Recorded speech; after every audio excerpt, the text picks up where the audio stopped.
ನಮಸ್ಕಾರ. ರಂಗಸಂಪದ ಎನ್ನುವ ಬೆಂಗಳೂರಿನ ಅತಿ ಹಿರಿಯ ನಾಟಕ ತಂಡ ಬಹಳಷ್ಟು ನಾಟಕಗಳನ್ನು ಸಾಂಸ್ಕೃತಿಕ ಕ್ಷೇತ್ರದಲ್ಲಿ ಕೊಡುಗೆಯಾಗಿ ಕೊಟ್ಟಿರ್ತಕ್ಕಂಥ ತಂಡ.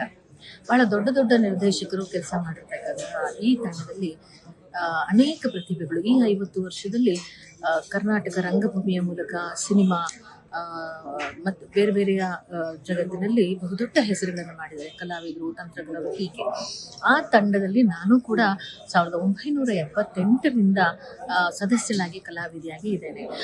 ಆ ಒಂದು ತಂಡದಲ್ಲಿ ಒಳ್ಳೆಯ ನಾಟಕಗಳು ಅಂತಂದರೆ ನಿಮ್ಮ ಚೋಮ, ಕಂಬಾರ ಜೋಕುಮಾರ ಸ್ವಾಮಿ, ಗಿರೀಶ್ ಕಾರ್ನಾಡರ ಯಯಾತಿ, ಸಾಕ್ಷಿ ಕಲ್ಲು, ಗೋರೂರು ಚನ್ನಬಸಪ್ಪ ಅವರ ಸಾಕ್ಷಿ ಕಲ್ಲು, ಹೀಗೆ ಅನೇಕ ನಾಟಕಗಳನ್ನು ಮಾಡಿರ್ತಾರೆ. ಮಹಾಚೈತ್ರ, ಹೀಗೆ ಬಹಳ ಒಳ್ಳೆಯ ನಾಟಕಗಳನ್ನು ಮಾಡಿರ್ತಾರೆ. ವೈಕುಂಠರಾಜರ ಸಂದರ್ಭ, ಸನ್ನಿವೇಶ, ಹೀಗೆ ನಾನು ಆ ಸಂದರ್ಭದಲ್ಲಿ ಆ ನಾಟಕ ತಂಡದಲ್ಲಿ ಕೆಲಸ ಮಾಡ್ತಿದ್ದೆ.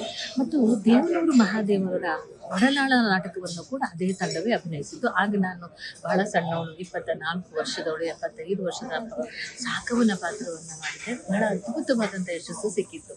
ಈಗ 84ರ ನಂತರದಲ್ಲಿ ಈಗ ಮತ್ತೆ ಪಾತ್ರ ಮಾಡ್ತಾ ಇದ್ದೀನಿ. ಬಹುಶಃ 35 ವರ್ಷದ ನಂತರ ಶರ್ಮಿಷ್ಠೆ ಎನ್ನುವಂತಹ ಒಂದು ರಂಗ ಪ್ರಯೋಗ, ಏಕಪಾತ್ರ ಅಭಿನಯದಲ್ಲಿ ನಾನು ಭಾಗವಹಿಸ್ತಾ ಇದ್ದೇನೆ.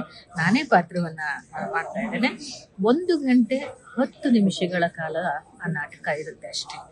ಇದೇ ತಿಂಗಳು ರವೀಂದ್ರ ಕಲಾಕ್ಷೇತ್ರದಲ್ಲಿ 22ನೇ ತಾರೀಕು ಆ ನಾಟಕ ಪ್ರದರ್ಶನ ಇದೆ. ದಯವಿಟ್ಟು ರಂಗಾಸಕ್ತರು, ರಂಗ ಪ್ರೇಮಿಗಳು, ಸಾಂಸ್ಕೃತಿಕ ಕ್ಷೇತ್ರದ ಈ ನಾಟಕದ ಪ್ರಯೋಗಕ್ಕೆ ನೀವು ಪ್ರೋತ್ಸಾಹವನ್ನು ಕೊಡಬೇಕು. ತಾವೆಲ್ಲರೂ ಆಗಮಿಸಿ ನಾಟಕವನ್ನು ನೋಡಬೇಕು ಅಂತ ಹೇಳಿ ಸಹೃದಯರಲ್ಲಿ ನಾನು ಪ್ರಾರ್ಥಿಸ್ಕೊಳ್ತೇನೆ.